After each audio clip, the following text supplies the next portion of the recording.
Do the points, and these are ordered pairs, -1, -2, 2, 4, and -1, 3 represent a function. Give your reasoning. Ooh, there's always that give your reasoning this week. Do the points -1 and -2, that's one set, 2, 4, and also -1 and 3 represent a function. These are ordered pairs, x and y. Give our reasoning. So it's a yes or no, 50-50. Well, the reasoning makes it a little more impactful. So let's see what we're going to do here. Let's see how it's going to work. As I see, first of all, concept, what is a function? A function simply means that if I take a value of x, by the way, that would be your first coordinate on each of these, and I pair it up with a y, there should be exactly one number that it will pair up with. In other words, -1 can only lead to -2. Now, if it leads to something else, we're going to have a mistake. We're not going to have a function. We've got what we call a relation. Now, we have a relation no matter what with these points, but the question is, do they make a function? How they work together? How do they work together? So let's see what we have here. I'm going to put it into a table form. I think it's a little bit easier to see this when we have these points in a table. The ordered pair, we'll call it x and y because that's what they are.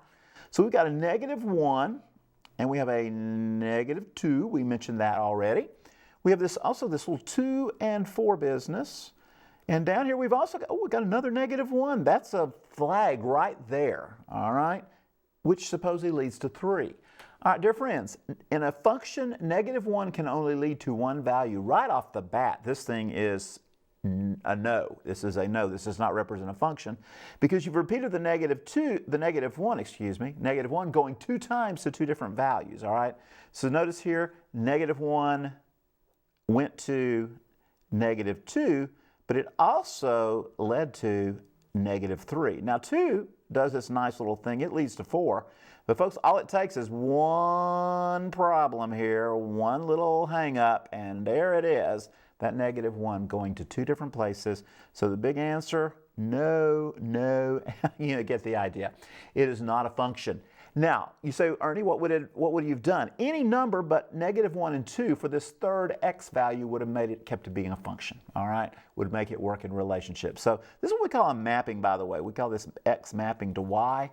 And also we can look at it from a graph standpoint. And I'll tell you what, you tune in Friday. We're going to do a little bit of this on specialized segments, and we're going to see the graphing aspect of it there, all right? But in the meantime, as I said, this is where we start. A table, the mapping, or just look at the ordered pairs. Notice the x is repeating itself, all right? You can pick it up quickly from there also. That's another option. So 3 different ways you can tell, and I will tell you, I'll just go ahead and give you a hint. If you graph it, there's a thing called the vertical line test, that if it moves along here and it captures more than one point at a time as it goes vertically, perfectly straight up and down, as it moves across, if it captures more than one point, it blows the function also. It is not a function that way. So 4 ways, 4 great ways to represent relationships, but also to check for being a function or not a function. For more math help, visit TNLearn.org.